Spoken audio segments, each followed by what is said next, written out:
جب دنیا عورت کو کمزور سمجھتی تھی، جب معاشرہ اسے بوجھ سمجھتا تھا، تب اسلام نے آ کر کہا، عورت کمزور نہیں، عورت عزت ہے، عورت رحمت ہے، عورت جنت کا راستہ ہے۔ اسلام نے عورت کو زندگی کے ہر رخ میں مقام دیا۔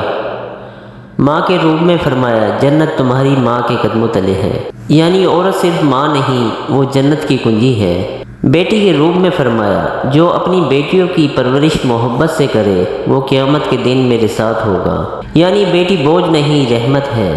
بہن کے روپ میں اسلام نے عورت کو غیرت اور محبت کی علامت بنایا، اور بیوی کے روپ میں فرمایا، تم میں سب سے بہتر وہ ہے، اور بیوی کے روپ میں فرمایا، تم میں سب سے بہتر وہ ہے جو اپنی بیوی کے ساتھ اچھا سلوک کرے۔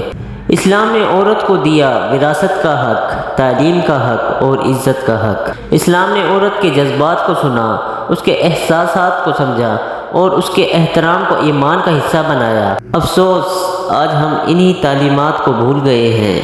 کبھی عورت کو کمزور کہا، کبھی بوجھ سمجھا۔ لیکن یاد رکھو، اسلام میں عورت کمزور نہیں، مضبوطی کی علامت ہے۔ وہ ماں ہو تو تربیت کرتی ہے، بیٹی ہو تو روشنی بنتی ہے، بہن ہو تو سہارا بنتی ہے، اور بیوی ہو تو سکون دل بنتی ہے۔ آؤ ہم سب مل کر لوٹ آئیں اس دین کی طرف جس نے عورت کو دنیا کی سب سے بلند عزت عطا فرمائی۔ اسلام سکھاتا ہے کہ عورت کی عزت کرنا عبادت ہے اور اس کا احترام کرنا ایمان کی نشانی ہے۔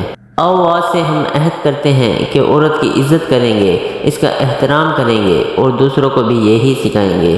جزاک اللہ خیر۔ اللہ ہمیں عمل کی توفیق دے، آمین۔